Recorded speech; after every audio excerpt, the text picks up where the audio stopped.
Chapitre 30. En une journée de marche, Lupin parvint à rejoindre le front. En quelques minutes à peine, il se fit enrôler dans les armées de l'Élysée, même si ce n'était pas vraiment au poste qu'il désirait. On voulut lui confisquer sa canne à pêche. Il peina à faire entendre qu'il s'agissait de son arme. Devant son insistance, il fut autorisé à la conserver, et le recruteur lui donna d'emblée un poste spécial réservé aux fortes têtes. Cette armée avait besoin de bras pour toutes sortes de travaux. Elle était comme un gigantesque organisme vivant, avec tout ce que ça impliquait. Il se retrouva donc affecté à la vidange des latrines mobiles. Sa tâche était simple, il devait conduire une brouette vide sur plusieurs lieux, là où se trouvaient les commodités des soldats, sorte de charrette surmontée de bancs troués. Puis, une fois sa brouette remplie d'excréments, il repartait vers le point de départ, où de profondes fosses d'aisance l'attendaient. Lupin devait les boucher, tandis que des terrassiers en creusaient sans arrêt des nouvelles, plus proches du front, en perpétuel mouvement. Pour ne pas être gêné par sa canne à pêche, il en avait comprimé le bois de manfrenier, jusqu'à ce que le bâton tienne à sa ceinture. Le fil de crin de licorne était embobiné autour. La tâche, répétitive, se révéla physique et ingrate. Dans son ancien métier, il avait toutefois toujours pratiqué des travaux de force. Il n'eut ainsi pas trop à en souffrir. Ses allers-retours lui permirent de visiter nombre de régiments et de récolter au moins 2 renseignements capitaux pour identifier où avait été incorporé le benêt de Tilsa. Il n'était pas encore mort et il n'était pas dans l'avant-garde, ce qui réduisait le risque qu'il décède prochainement. La dernière lunaison qu'il avait transformée était encore proche. Par conséquent, il avait de nombreux jours devant lui avant la suivante. Lupin n'avait donc qu'à attendre, glaner des informations et essayer de ne pas mourir.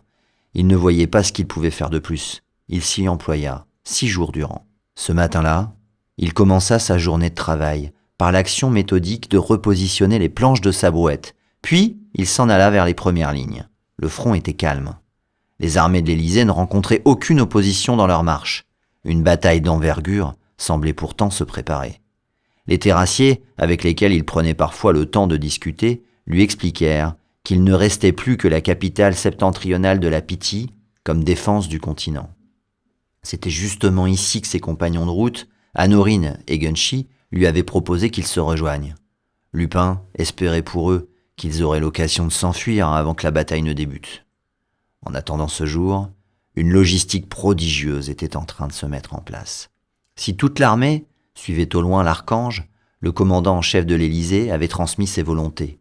Il ne voulait pas que le gros des troupes soit utilisé. Il estimait que 3 des 10 régiments de l'avant-garde seraient largement suffisants pour conquérir cette cité.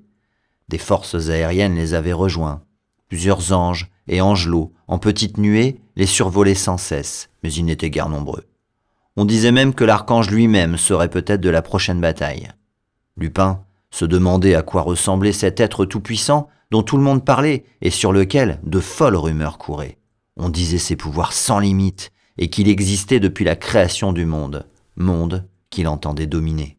Au loin, vers l'arrière, à l'opposé du front, Lupin distinguait aussi parfois des nuages de fumée inquiétants, sans savoir d'où ils provenaient. Les terrassiers avaient évoqué l'existence de mystérieuses mécaniques, mais jusqu'à présent, Lupin n'en avait vu aucune. Lupin était étonné par tout ce qu'il découvrait. Il n'avait aucune connaissance en histoire des guerres et se demandait si les armées étaient toutes aussi impressionnantes.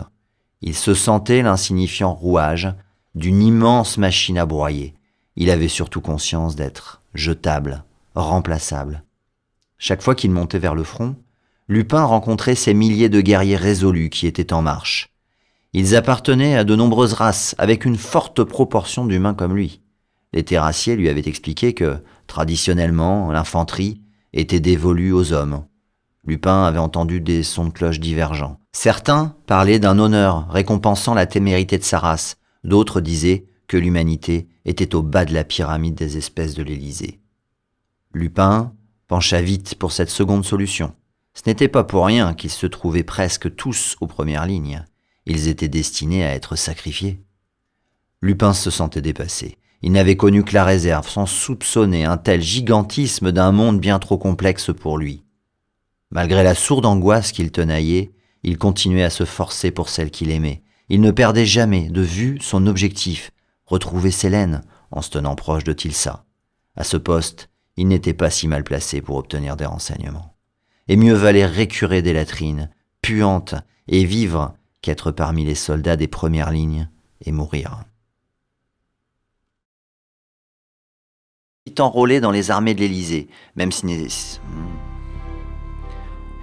on voulut lui confisquer,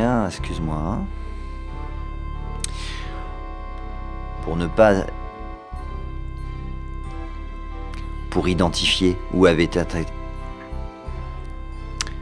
Lupin était étonné par tout ce qu'il trouvait.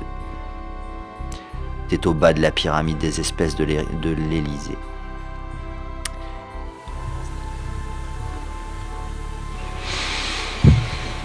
Fini? C'est fini. On coupe.